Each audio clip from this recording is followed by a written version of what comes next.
Service warning reset on a Range Rover Evoque. This is a 2014 model, and in this video I'm going to show you how to reset that.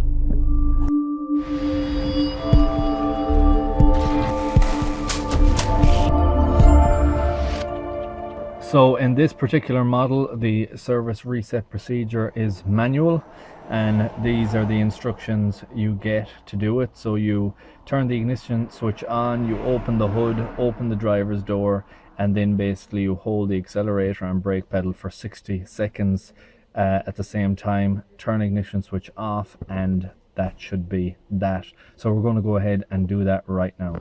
Ignition on,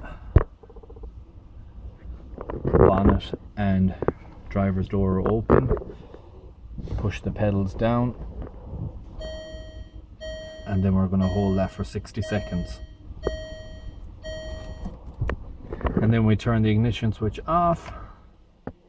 Bonnet and door are now closed. Turn on the ignition, and your service warning is now reset. I hope you enjoyed this video. I hope you found it useful. If you did, please like, share, comment and subscribe.